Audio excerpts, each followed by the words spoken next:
앉아서 설교를 하는 걸 보시는 게 좀 의아하실 수도 있을 것 같아요. 사실은 제가 여기 여러분들 이제 그 자료집 보시면 뭐 이렇게 여러 가지 안내가 있잖아요. 처음에 제가 이제 설교 제안을 받고 이제 사실은 기도도 많이 하고 고민도 하고 이러면서 내가 설교를 못하겠다 이런 이제 생각을 했어요. 사실은 저 교회에서 설교를 안 하거든요. 저희는 예배를 그냥 렉쇼디비나 하고 말씀 묵상하고 함께 다 같이 나누는 형식으로 하기 때문에 설교를 지금 안 하고 있은 지가 꽤 오래됐고, 그리고 설교를 제가 안 하는 이유는 할 말이 없고, 그 다음에 참 말하기 싫다 하는 그런 느낌을 어느 순간 받고 나서 설교를 이제 못하겠어서 이제 안 했던 건데요. 다행스러운 건지 모르겠지만 여기 2박 3일 이렇게 지내면서 사실은 사실 제가 이렇게 설교자의 정체성도 없고 실은 목회자의 정체성을 가지려고 애쓴 지도 사실 별로 안 돼요. 한 1년쯤 되는 것 같아요. 근데 제가 오늘 어쨌든 이렇게 부름을 받은 설교자로서 전하고 싶은 말이 있다 하는 그런 생긴 것을 제가 이제 느끼게 됐어요. 그래서 뭐 그걸 길게 말씀드리고 싶지는 않고요. 한 두세 가지 전하고 싶다 이런 마음이 이제 생겨서 그것을 이제 같이 나누고 싶고요. 그래서 원래 이제 제가 이렇게 이제 의도했던 거는 그러니까 2박 3일 동안 우리가 이제 여러분들이 많은 분들의 특강을 듣고 또 이야기를 듣고 또 고민하고 함께 토론하고 했기 때문에 실은 각자 마음 안에 어떤 이제 그 중심에서 우러나오는 그 소리들이 다 있으실 것 같아요. 그래서 그런 마당에 설교를 한다는 거는 이건 사족일 뿐이고 잘해야 본전이고 이제 이런 생각이 들어서 그냥 스스로 마음에서 이렇게 우러나오는 그런 자기 고백 또는 증언 이런 것들을 우리가 함께 이렇게 짧게라도 이렇게 돌아가면서 이야기를 나누면 좋겠다 이런 생각을 했고 그게 훨씬 더 은혜롭겠다 이런 생각을 했었는데 지금은 이제 제 의도는 그랬는데 지금은 이제 계속 아까부터 그런 기도를 하고 있어요. 성령이 이끄시는 대로 해보자 이런 마음을 이제 갖고 있습니다.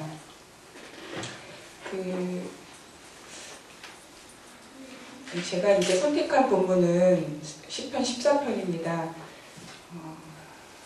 제가 이제 이런 저의 의도를 이제 김준 목사님께 말씀을 드렸더니 한 5분에서 10분 정도 이제 말씀을 묵상할 말씀에 대한 어떤 뭐 주석이나 이제 그런 것들을 좀 준비하면 좋겠다고 하셔서 제가 A4 한 반절 정도 이렇게 적어 왔어요. 일단은 그거를 좀 말씀을 드리고요.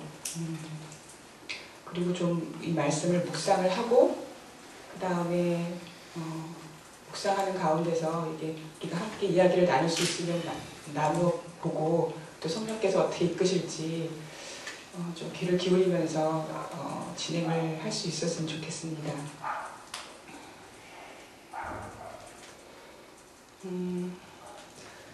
시편 14편은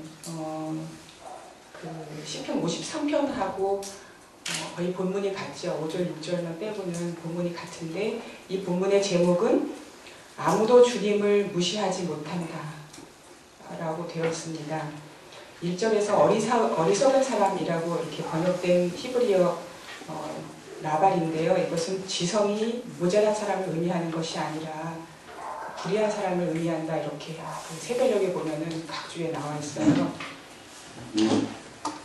하나님을 제쳐놓고 생각하고 계획하고 그렇게 살아가는 삶의 태도를 어리석은 사람 이렇게 이야기를 하는 거죠. 1절에 하나님이 없다. 그 어리석은 사람은 마음속으로 하나님이 없다 이렇게 한다고 했을 때 이 하나님이 없다는 문장도 그 현대인들이 얘기하는 것처럼 그런 하나님의 존재를 부정하는 것과는 다른 뜻입니다.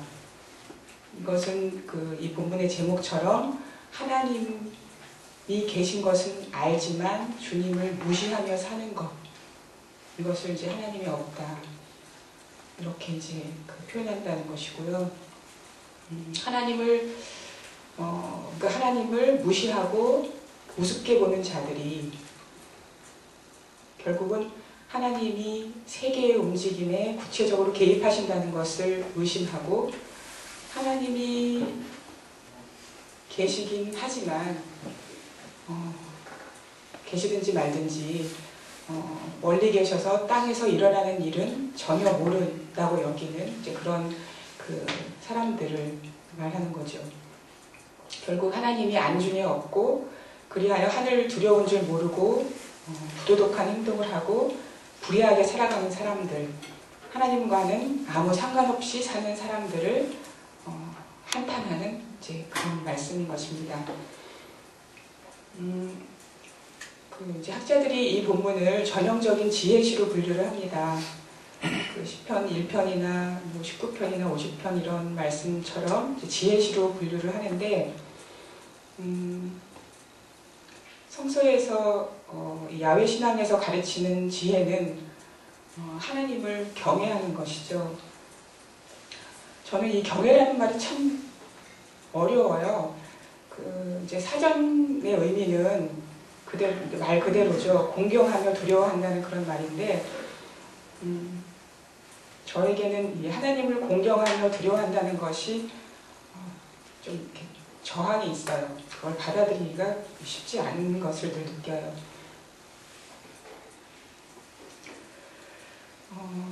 제 생각으로는 두려움과 사랑이 이거는 정말 대립적인 말이라고 여겨져서 아까 이제 김기성 목사님 말씀하신 것처럼 하나님이 징벌하는 또는 감시하는 그런 두려움의 대상이 아닌 것을 이제 조금씩 깨달아가는 상황에서 하나님을 공경하며 두려워한다는 것은 그런 뭔가 이제 이런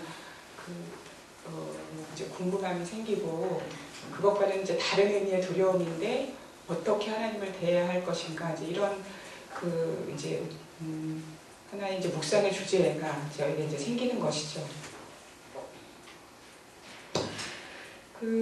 그래서 지금 이제 제가 이렇게 묵상하면서 느끼는 거는 어떻게 하는 게 하나님을 경외하는 삶인지는 구체적으로 이렇게 딱 잡히진 않지만 이제는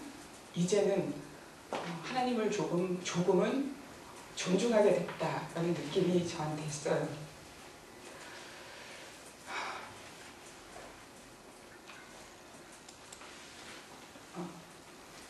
요즘 저한테 참 새로운 증상이 생겼는데요.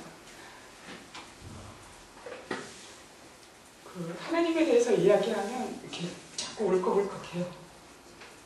처음에는 이게 내가 새로 이제 하나님을 만나면서 이게 감격하나 보다 그렇게 생각을 했는데 이제 그 하나만의 감정이 아닌 것 같아요. 굉장히 복합적인 감정 때문에 이렇게 계속 목이 메고 이제 울컥하는 마음이 드는데 이제 아까 2박 3일 있으면서도 김경재 목사님 말씀하실 때부터 계속 울컥하면서 이제 2박 3일을 지냈던 것 같아요.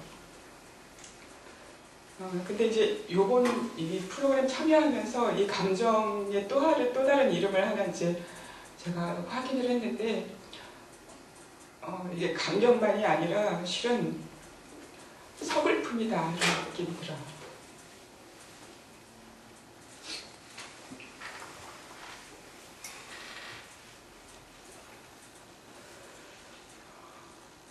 슬픔이기도 하고 거기 한편에는 약간의 무력감이기도 하고 그래서 조금 짜증도 나고 그런 감정들 같아요.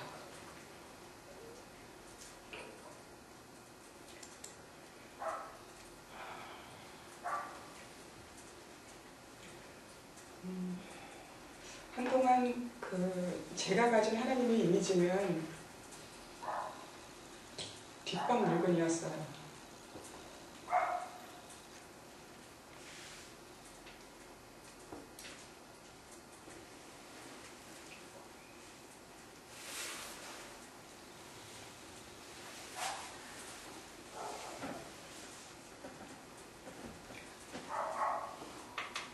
하나님의 존재를 부인하지 않지만 나와는 상관없이 때로는 참 거추장스러운 그렇게 여겼던 것 같아요.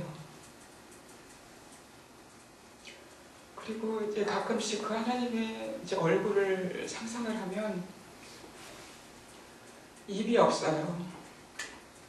그러니까 마치 그 매트릭스 영화에서 그 주인공 네오가 그 요원들한테 붙잡혀 갔을 때 갑자기 입이 사라져버리는 이제 그런 장면이 나오는데 꼭 그것처럼 아예 이 여기가 진짜 그 입이 없는 그냥 뺨으로 구성된 것 같은 그런 모습의 하나님이 늘 이렇게 보였던 것 같아요.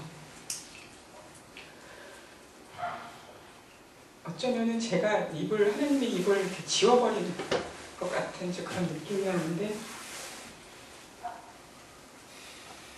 결국 나한테 아무 말 하지 말라. 듣고 싶지 않다. 상관하지 마라. 내가 알아서 한다.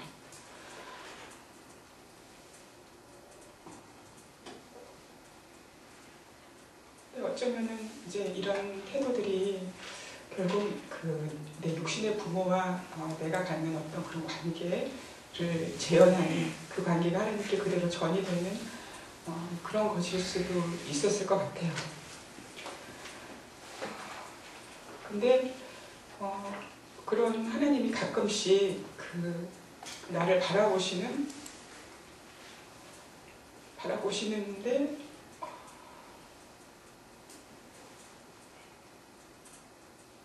하나님의 그 젖은 눈을 보게 되는 거예요.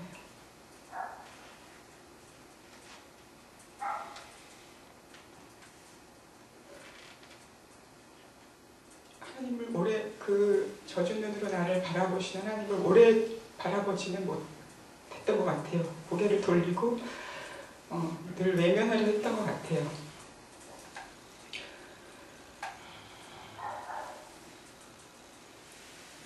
근데 참 정말 은혜로 제가 관상기도를 이제 새로 제대로 접하면서 하나님을 듣겠다. 내 뜻을 죽이고 하나님의 뜻을 따르고 싶다라고 하는 지향이 생겨나게 됐습니다. 하나님은 어쨌거나 제가 뒷방 늙은이로 놔두면서도 늘 전도사 목사로 지내오기 때문에 늘 이제 공적인 관계를 저는 그렇게 생각해요. 하나님과 나는 공적인 관계만 맺고 있다. 사람들에게 그분 괜찮은 분이야, 좋은 분이야 라고 이렇게 소개할 수는 있지만 나하고는 별 관계가 없는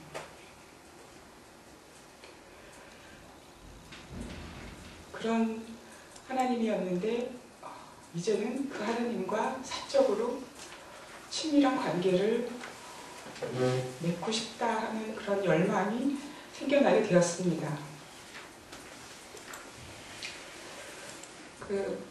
아주 조금이긴 하지만 아주 약하지만 주님의 바람과 뜻이 내 안에 침투되기를 허용할 수 있게 되었습니다. 근데 한편으로는 그렇게 되는 것이 참 겁이 나기도 합니다. 또 그래서 서글프기도 하고 어쨌거나 이제 조금씩 하나님과의 관계에서 새로운 국면이 이제 열려가는구나 하는 이제 그런 기쁨도 있고 감사함도 있고, 근데 늘 이제 갈등이죠. 저는 처음에 이제 신앙을 그 통합축, 장로교 통합축에서 시작을 했어요. 초등학교 4학년 때 전도를 받아서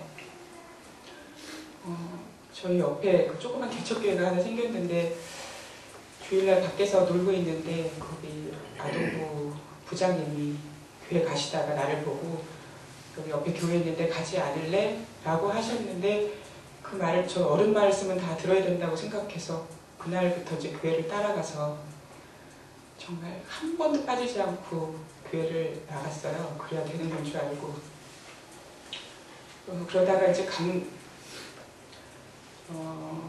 장로의 신학대학을 여러 번 떨어진 후에 이제 감신대로 오게 됐습니다. 그래서 감리교인이 됐는데요. 무척 감사했어요. 감리교에 들어오는 거, 새로 구원받은 느낌, 거듭나는 느낌, 이런 것들을 많이 이제 받았습니다. 덕분에 인격적인 하나님을 이제 잃어버리게 되는 그런, 이거는 필요한 과정이었던 것 같아요.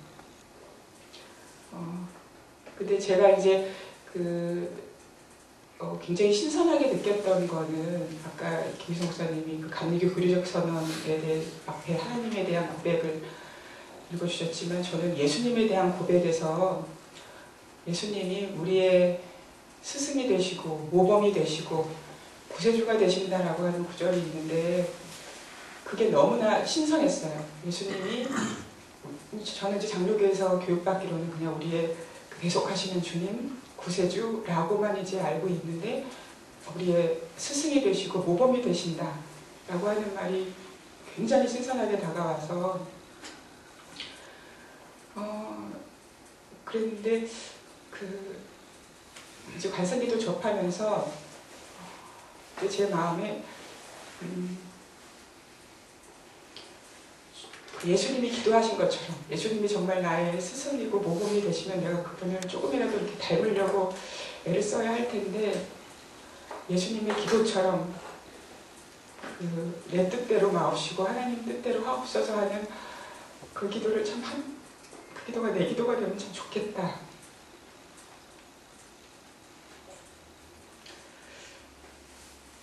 근데 늘 이제 제 마음은 주님 뜻대로 하옵소서 하고 뒤에 아주 조그만 소리로 내 뜻 안에서 라고 이렇게 이야기하는 거를 보죠. 지금 거기다 이렇게 가로를 쳐놓은 것 같아요. 주님 뜻대로 하옵소서, 그리고 내 뜻 안에서 라는, 그게 지금 가로를 쳐놓고 그 가로를 싹 지워버렸으면 좋겠다는 마음이 한편에 있고, 한편에는 차마 못 지울 것 같은 그런 이제 그 마음이 계속 싸우고 있는 것 같아요.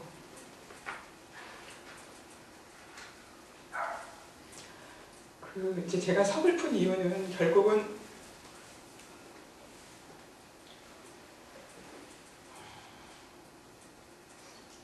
그 하나님 뜻을 쫓으려면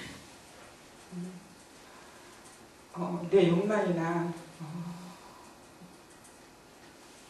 또는 나를 이제 잘못된 자기 사랑, 결국은 나조차도 이렇게 다 이제 포기하고 나가야 할 텐데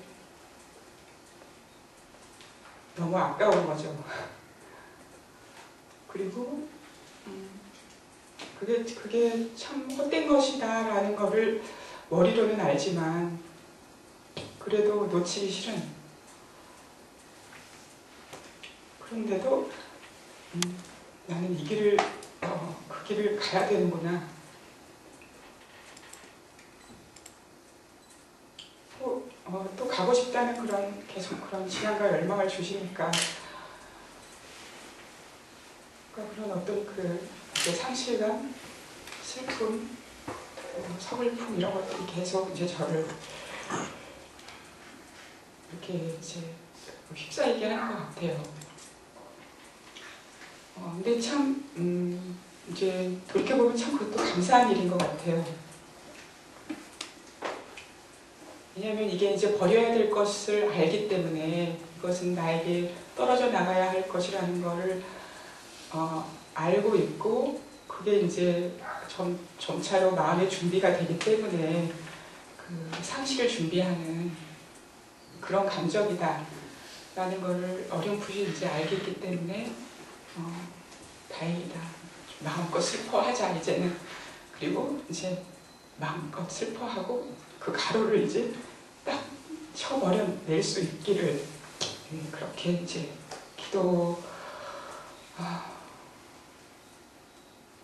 할 수 있게 된 것 같습니다.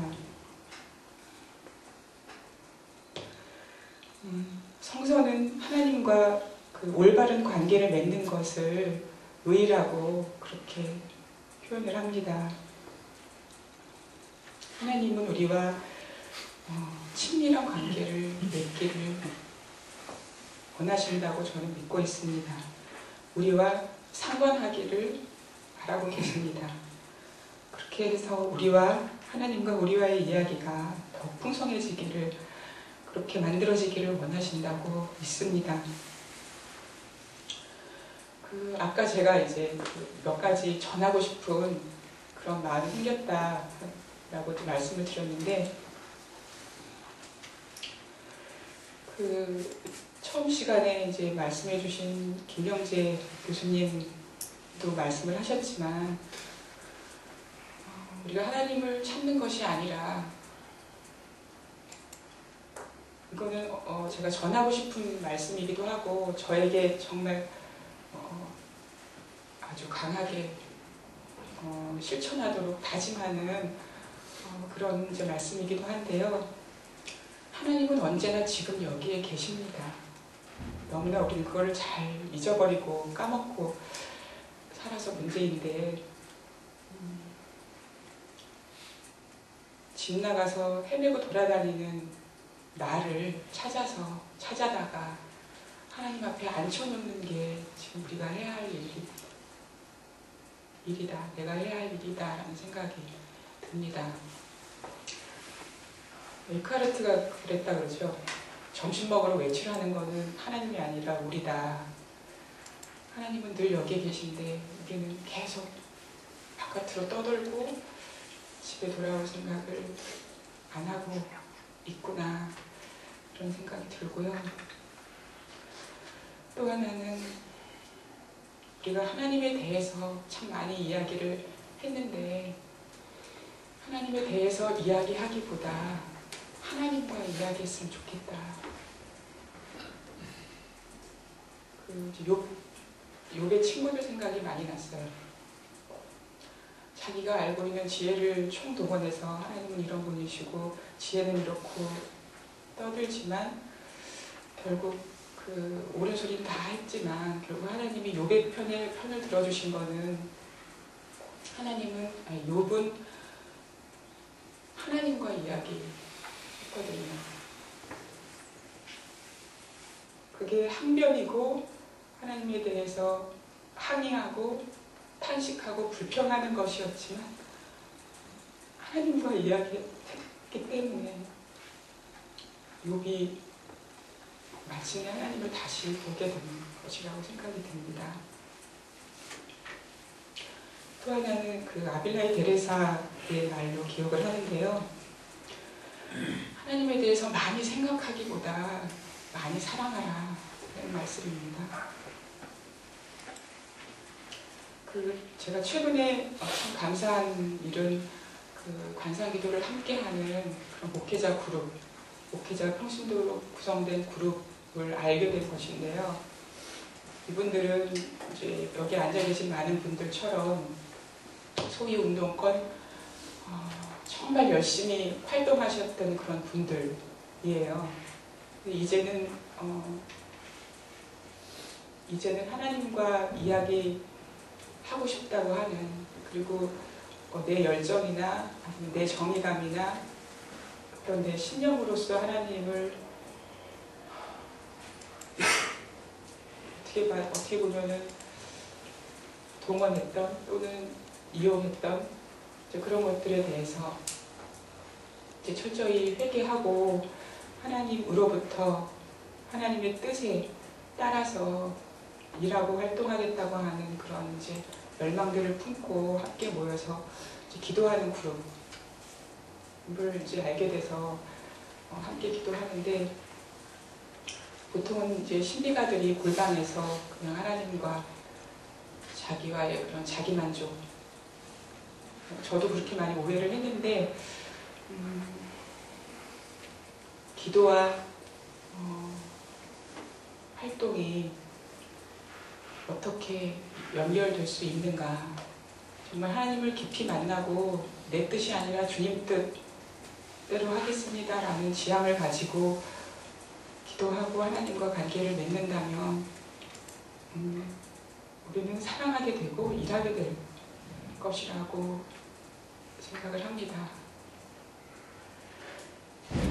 네, 그래서 하나님에 대해서 많이 생각하고 하나님에 대해서 이야기하는 것도 뭐 좋은 일이긴 하지만, 하나님과 이야기하고 하나님을 더 많이 사랑할 수 있게 되기를 그렇게 다짐하고 여러분들에게도 권면을 합니다.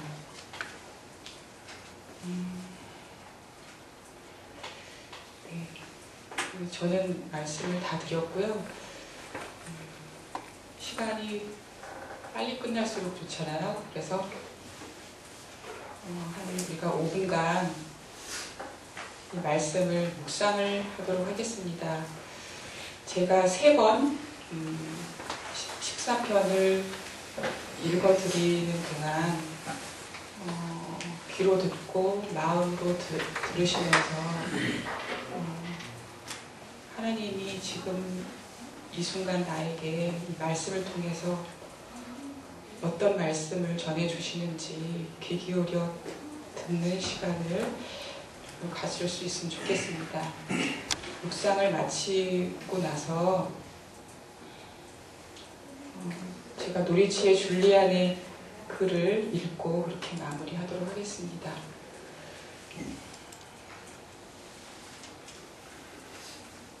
묵상을 하겠습니다.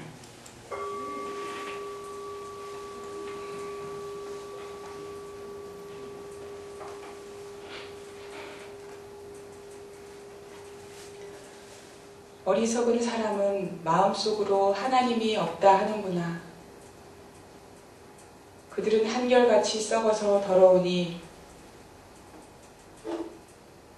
바른 일을 하는 사람이 아무도 없구나. 주님께서는 하늘에서 사람을 굽어보시면서 지혜로운 사람이 있는지, 하나님을 찾는 사람이 있는지를 살펴보신다. 너희 모두는 다른 길로 빗나가서 하나같이 썩었으니 착한 일을 하는 사람이 하나도 없구나. 죄악을 행하는 자는 다 무지한 자냐. 그들이 밥 먹듯이 내 백성을 먹으면서 나 주를 부르지 않는구나. 하나님이 의인의 편이시니 행악자가 크게 두려워한다. 행악자는 가난한 사람의 계획을 늘 좌절시키지만 주님은 가난한 사람을 보호하신다. 하나님, 시온에서 나오셔서 이스라엘을 구원하여 주십시오. 주님께서 당신의 백성을 그들의 땅으로 되돌려 보내실 때에 야곱은 기뻐하고 이스라엘은 즐거워할 것이다.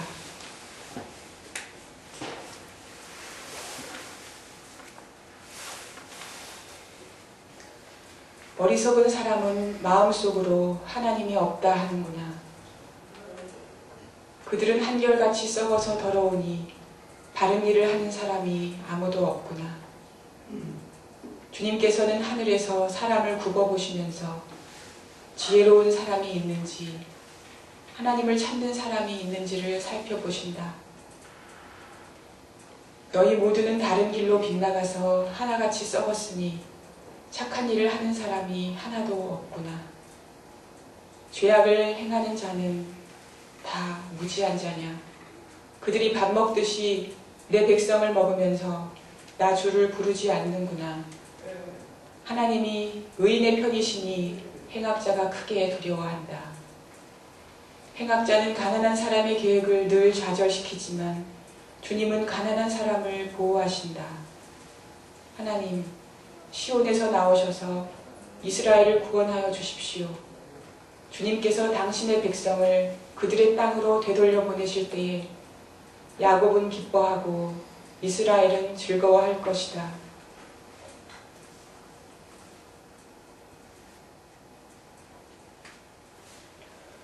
어리석은 사람은 마음속으로 하나님이 없다 하는구나. 그들은 한결같이 썩어서 더러우니 바른 일을 하는 사람이 아무도 없구나. 주님께서는 하늘에서 사람을 굽어보시면서 지혜로운 사람이 있는지 하나님을 찾는 사람이 있는지를 살펴보신다. 너희 모두는 다른 길로 빗나가서 하나같이 썩었으니 착한 일을 하는 사람이 하나도 없구나. 죄악을 행하는 자는 다 무지한 자냐?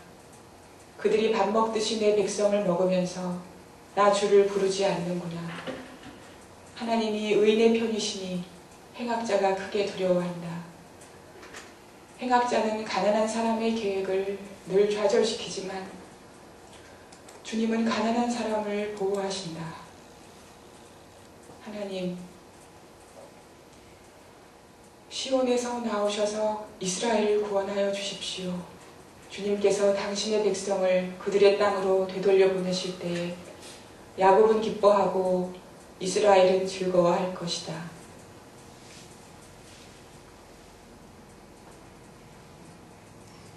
제가 종을 칠 때까지 잠시 묵상하시기 바랍니다.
우리가 은혜로 하나님에 대한 어떤 것을 알게 될 때 우리는 그 동일한 은혜에 힘입어 하나님을 보고자 하는 더 큰 열망을 구하게 되는데 이는 더욱 큰 기쁨을 누리기 위함입니다. 나는 하나님을 보았고 하나님을 구했습니다. 그리고 하나님을 갖게 되었고 그로 인해 그 하나님을 더욱 갈급하게 원했습니다. 이것이 내가 알기로 이 세상에서 우리 모두가 깨달아가는, 또 깨달아야만 하는 것입니다.